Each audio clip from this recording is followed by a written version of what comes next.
नमस्कार दोस्तों, आप सभी का स्वागत है। आज मैं आपको एक ऐसी कहानी बताऊंगा जो एक सरकारी स्कूल में पढ़ने वाले बच्चे की सोच को बताती कि वो कैसा सोच सकता है। आपका ज़्यादा समय ना लेते हुए इस कहानी को शुरू करता हूँ। एक बच्चा था, सरकारी स्कूल में पढ़ता था। जाहिर सी बात है, उसके पिता गरीब थे, उसको प्राइवेट स्कूल में नहीं पढ़ा सकते थे। एक दिन उस बच्चे के दिमाग में आया कि मैं देखना चाहता हूँ कि मेरे पिताजी कैसे नौकरी करते हैं और कहाँ जाते हैं। ये बात उसने अपने पिता को बताई। उसके पिता ने आप उसको जवाब दिया कि ठीक है, तुम कल मेरे साथ चल सकते हो। अगले दिन सुबह बच्चा अपने पिता के साथ चला गया। जैसे ही वह पहुंचा तो कुछ देर बाद उसने देखा कि उसके पिता बड़ी बड़ी आलीशान गाड़ियां की सफाई करते हैं। यानी कि उसके पिता का काम महंगी महंगी गाड़ियों को साफ करना है। तो उसके दिमाग में एक सपने का जन्म हुआ कि दिन में भी अपने पिताजी को बड़ी बड़ी गाड़ियों में बैठाना चाहता हूँ। मैं नहीं चाहता हूँ कि ये ज़िंदगी भर इन गाड़ियों की सफाई करते रहें। कुछ टाइम बीत गया। जब अब वह बच्चे सरकारी स्कूल में पढ़ता था, एक दिन उनकी मैडम ने अपने सपनों के बारे में निबंध लिखने का कहा। सभी बच्चों ने निबंध लिखे।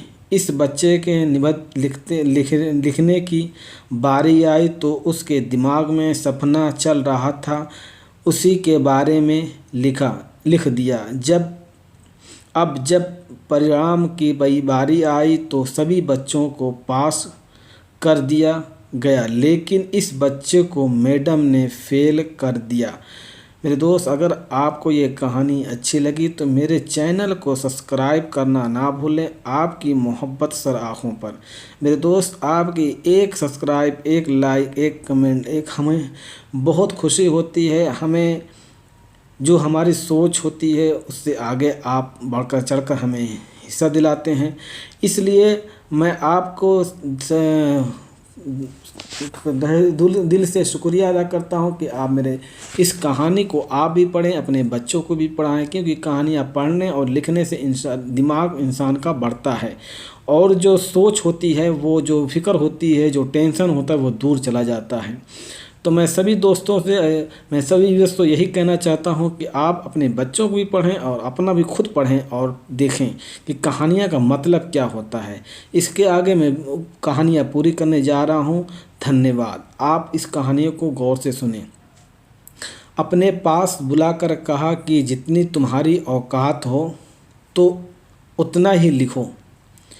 जो चीज़ तुम्हारे बस में ही है ही नहीं, जो चीज़ तुम कभी कर ही नहीं सकते, उसे लिखने से क्या फ़ायदा हो सकता है। तुम्हें इसके बारे में जानकारी नहीं हो, मैं तुम्हें एक मौका और देती हूँ।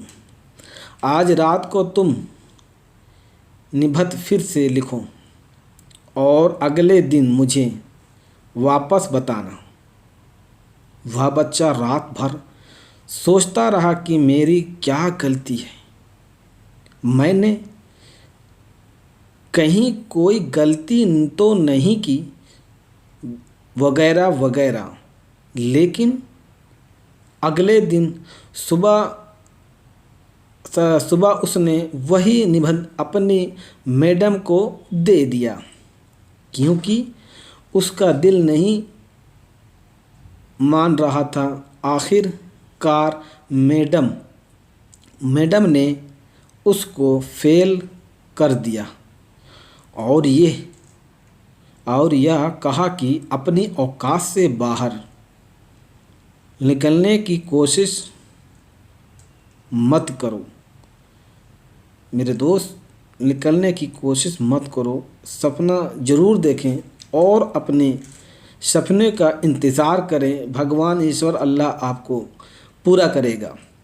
जितनी चादर हो उतनी ही पैर पसारो। दोस्तों, वक्त बीत गया, साल गुजर जाएगा, साल फिर आएगा। ऐसा नहीं है कि जो सोचते वो नहीं होगा, होगा। बस विश्वास करना ऊपर या वाले पर, ये आपकी एक जिम्मेदारी है। दोस्तों, वक्त बीत गया, साल गुजर गए, लेकिन वक्त पलट के ज़रूर लौट के आता है। और समय बड़ा बलवान होता है। ओके, धन्यवाद।